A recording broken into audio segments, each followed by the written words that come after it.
tergantung niat kita ziarah itu apa gitu ya.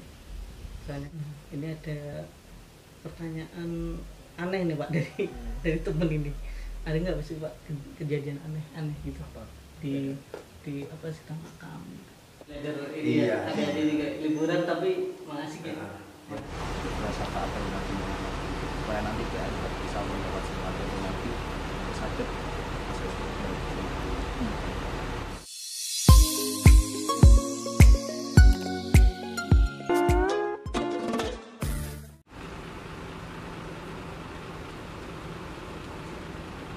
Bismillah, assalamualaikum warahmatullahi wabarakatuh. Kembali lagi dengan Dignesis Channel.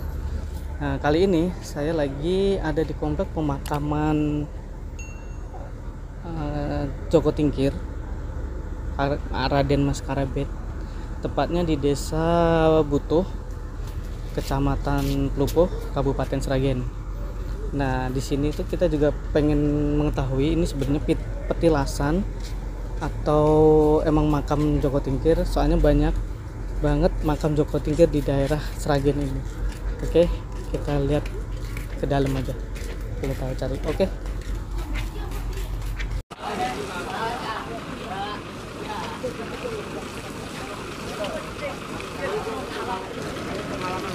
Aku mau rajo.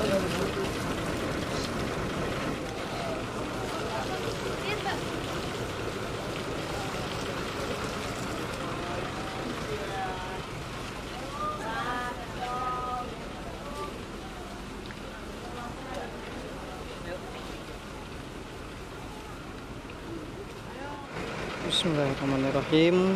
Assalamualaikum.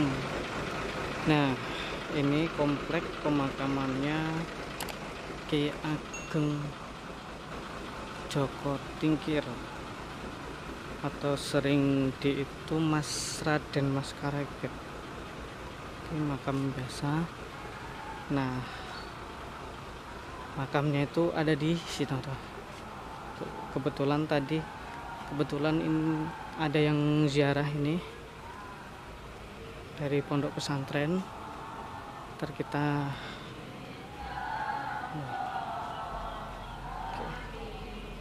ini pintu masuknya. Selamat datang di komplek makam Butuh Sultan Hadiwijoyo atau Mas Karabet atau Mas Raden Mas Jaka Tingkir. Kita lihat dalamnya.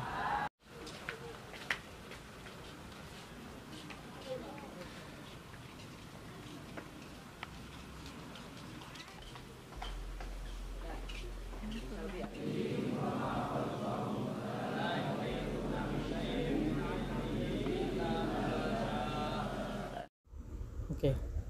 Nah, ini tuh ada getek bersejarah nama Mas Karabet, Mas Monco Negoro, Mas Wilumarto, Mas Wunggaling. Nah, ini namanya itu, ini adalah kayu bagian dari getek rakit yang dahulunya digunakan sebagai perahu oleh Mas Raden Jaka Tingkir bersama 3 orang sahabatnya, yaitu Mas Monco Negoro, Mas Wilo Marto, dan Mas Wuragil, dalam rangka perjalanan dari kediaman Ki Ageng Kebo Kanigoro atau Ki Banyu Biru di Jati Ngarang Weru Sukoharjo menuju Butuh Klupuh Sragen. Nah, perjalanan menyusuri sungai Bengawan Solo dan berlabuh di tempat yang tidak jauh dari kediaman ayahandanya, yaitu Ki Ageng Kebo Kenongo atau Ki Ageng Butuh, kira-kira 100 meter sebelah selatan makam ini.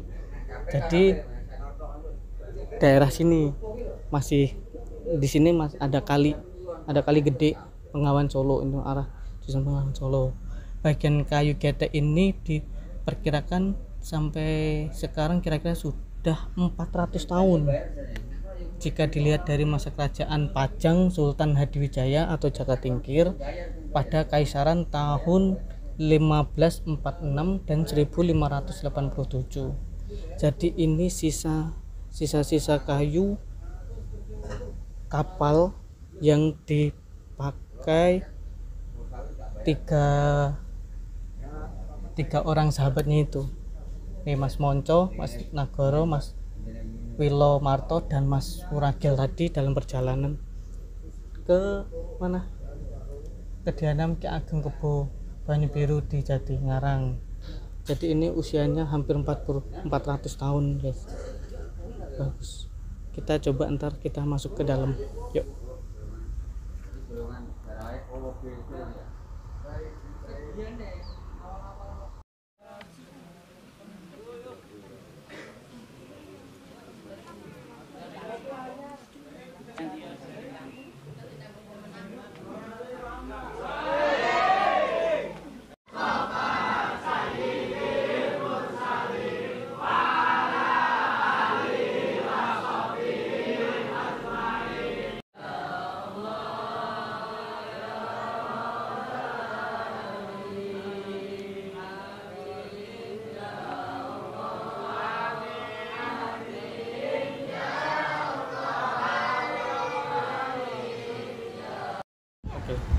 Oke. Ini apa? Mau nanya-nanya dulu bentar. Nah, ini sebelumnya saya mau nanya nih, ya kan? Ini dari dengan Mas siapa ini?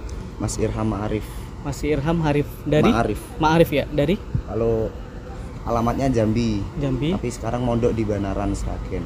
Mondok di Macan. Sambung Macan ya. Iya. Nah, ini kan banyak nih anak muda yang ini nih, apa? Pada seneng ziarah ini. Nah, tujuan terutama ini nih, terutama nih Mas ini nih. Mas apa tadi? Mas Irham. Nah, tujuan Anda ziarah itu apa? Ya, tujuan terutama untuk mencari barokah. Kedua syafaat Kanjeng Nabi Muhammad. Supaya nanti di akhirat bisa mendapat syafaat Kanjeng Nabi, terus sakit masuk surga bersama Kanjeng Nabi. Tujuan utama. Pokoknya intinya kita nggak meminta doa dari yang udah meninggal, enggak ya? Buatan. Enggak, ini banyak persepsi yang salah. Kalau kita ziarah itu kita minta doa sama yang udah meninggal, tapi enggak. Jadi kita itu Kita yang membutuhkan. Kita yang mendoakan dan kita mengharapkan syafaat dari Kanjeng Nabi. Nah, itu juga banyak persepsi ini. Banyak yang salah paham tentang ini. Itu nah, ini habis ini kemana lagi? Demak. Oh, ke Demak lagi. Ke makam? Kurang tahu ya. Oh, muter-muter lagi. Iya. Nah, muter-muter. habis ini kita mau ke tujuan akhir di Sarang. Di Sarang ya. Makam Mbah Zubair. Oke, terima kasih. Ini udah masuk, ntar di apa? Tadi masukin di YouTube gak apa-apa ya? Iya, gak apa-apa. Tadi dari mana? Banaran Sambung Macan. Banaran Sambung Macan, Pondok Pesantren Banaran. Oke, salam buat ini. Oke, yuk. Makasih ya. Yuk, assalamualaikum. Makasih ya. Nah, dilarang menyiarkan air di atas batu nisan. Terus ziarah maksimal 15 menit. Zikir dengan tartil, suara yang merdu, bukan dengan teriak-teriak atau membentak-bentak. Terus tinggalkanlah kalimat Allah dengan membawakan secara baik dan benar. Oke, dilarang teriak-teriak dan mengganggu yang lain. Oke. Nah, jadi kali ini aja apa? Kita mau apa? Mau doa bentar. Jadi ini aja ya. Direkam aja ya. Oke.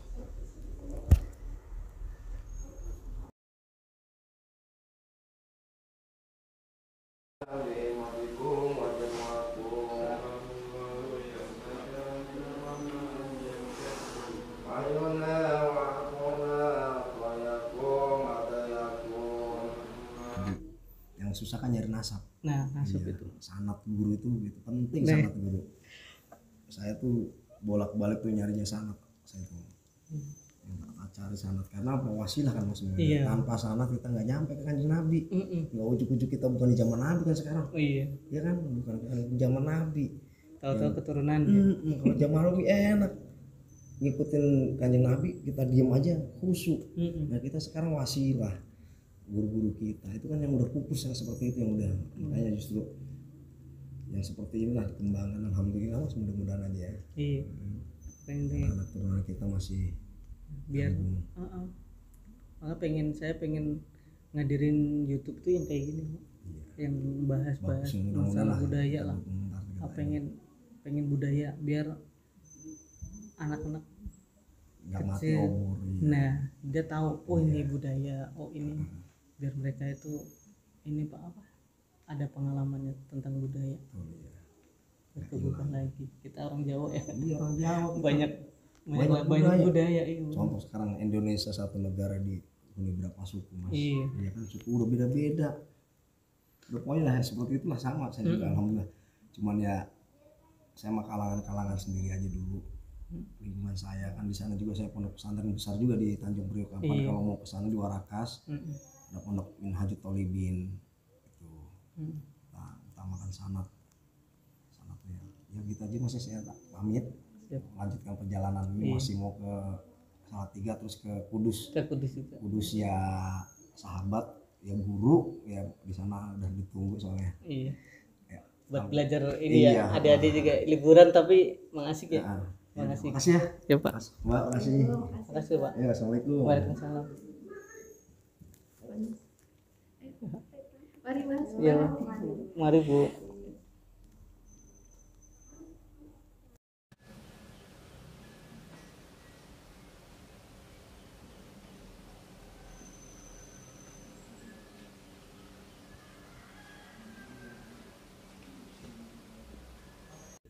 Kathah napa sing anggapan niku makam Joko Tingkir niku kathah ngoten.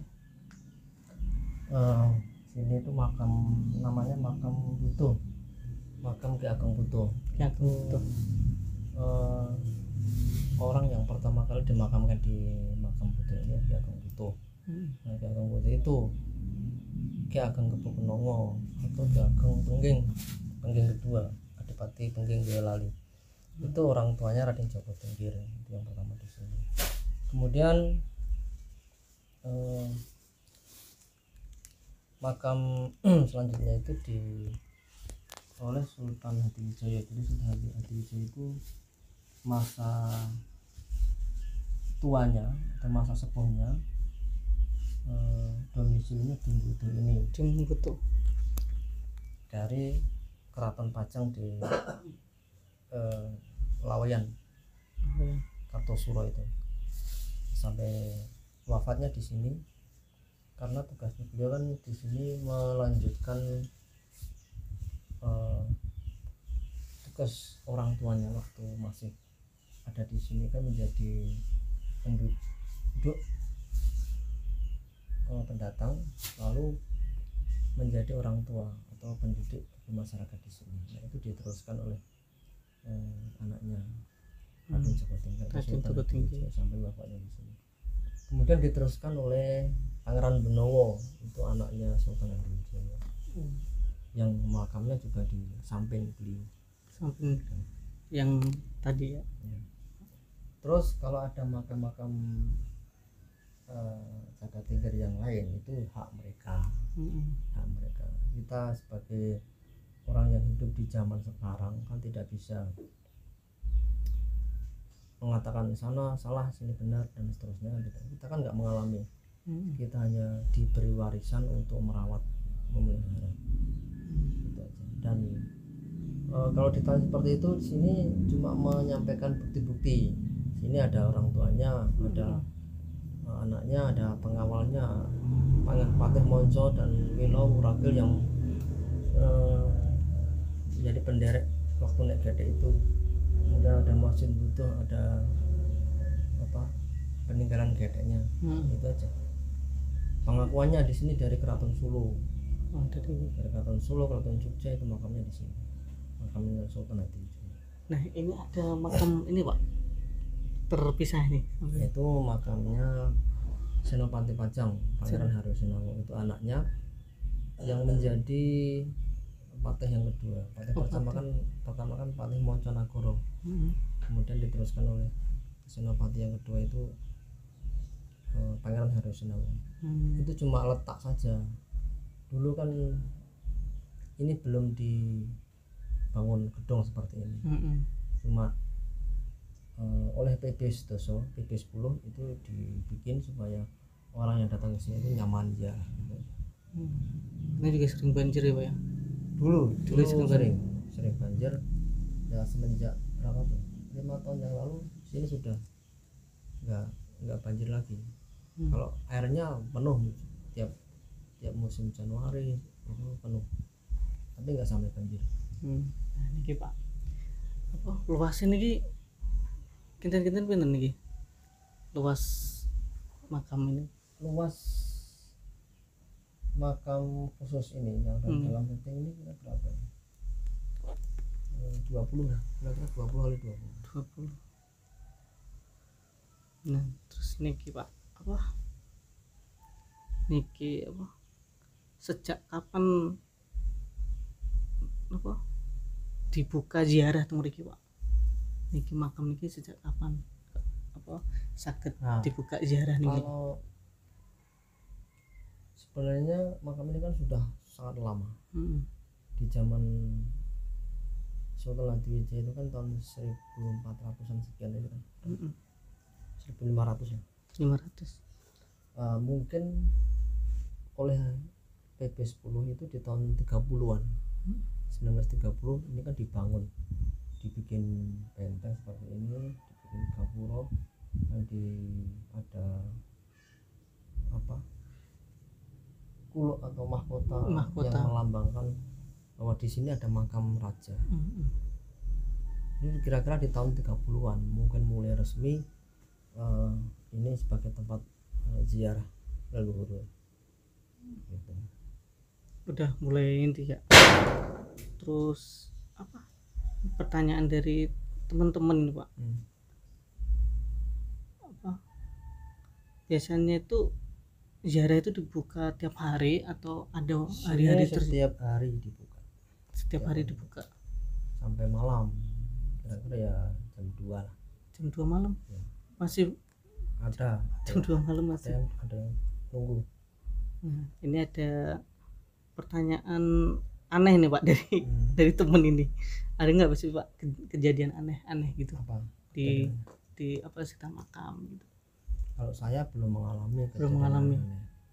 Kalau orang yang kesini mungkin dianggap aneh karena apa ya, mungkin mereka belum tahu di sini itu tempat ziarah, tapi kan digunakan untuk yang lain.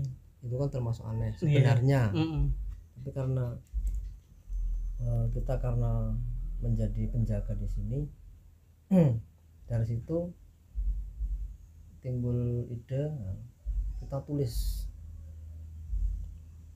buat tulisan di depan di sini itu supaya yang belum tahu bisa membaca, bisa mengetahui tujuan orang ke makam, tujuannya ini supaya tidak menyalahgunakan tempat makam. Kalau hal-hal aneh yang mistik lainnya saya belum mengalami. Kalau orang-orang peziarah ya silahkan disurvei sendiri, ada yang aneh enggak. Jadi tergantung niat kita ziarah itu apa gitu ya. Soalnya kadang banyak yang menyalahgunakan niat. Ada yang niatnya mencari ini. Sebenarnya niat kita kan ini Pak ya, niat ya biar mengingatkan kita kepada kematian ya Pak ya, sebenarnya itu yang umum karena yang datang ke sini itu macam-macam. Ada yang ingin meneliti sejarah, itu ingin mencari bukti-bukti, kemudian ada yang sekedar mampir habis sholat mungkin ke sini ingin tahu, ada yang karena saya ini keturunan kan keyakinannya beda-beda, ada yang Islam, ada yang non Islam, datang ke sini untuk berziarah ke makam leluhur orang tua. Jadi ikatan darahnya. Gitu. Pesan terakhir nih Pak, pesan terakhir buat ini anak-anak muda ya Pak. Ini kan banyak sekali gesekan-gesekan masalah ke makam, masalah doa ke makam, masalah ziarah ini loh Pak. Ini ada nggak masukan buat anak-anak milenial sekarang itu Pak? Ya mereka juga ada benarnya juga, tapi kita yang sebagai anak muda ya teruslah belajar. Kita kalau tidak perlu terlalu merisaukan misalnya dari luar. Ajaran-ajaran dari luar itu ya anggap saja itu masukan, tapi kalau kita fokusnya kan misalnya di sini itu niatnya kita berziarah sudah itu cukup.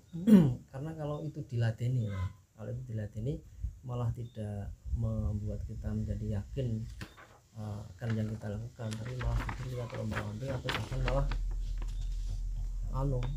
debat terus menerus, akhirnya kan enggak jadi baik gitu. Sebab ada juga yang dulunya itu enggak suka seperti ini, tapi karena jadi tahu, lama-lama jadi tahu kesini itu malah balik istilahnya, malah kesini pengen ya, ngerti sejarah gitu. Jadi urusan mereka ya biarin aja. Kalau para pemuda saya kan juga masih belajar, semuanya juga belajar. Ya. Terima kasih Pak waktunya Pak ya. Jadi apa? Jadi intinya kita kesini itu saya pribadi itu pengen mengembangkan budaya, pengen tahu budaya, apalagi pengen melestarikan, coba-coba melestarikan budaya. Ini apa ya, ini menarik banget pokoknya cerita-cerita saya menarik buat cerita-cerita sejarah-sejarah gitu, malah sekarang mulai tertarik, soalnya kok ini nyambung. Nah ini Pak yang bikin saya ini bikin apa, semakin pengen ngembangin apa ini budaya Jawa itu kan banyak Mbak, pengen saya ini satu-satu. Oke, pokoknya terima kasih, tonton terus, jangan lupa like, komen, subscribe.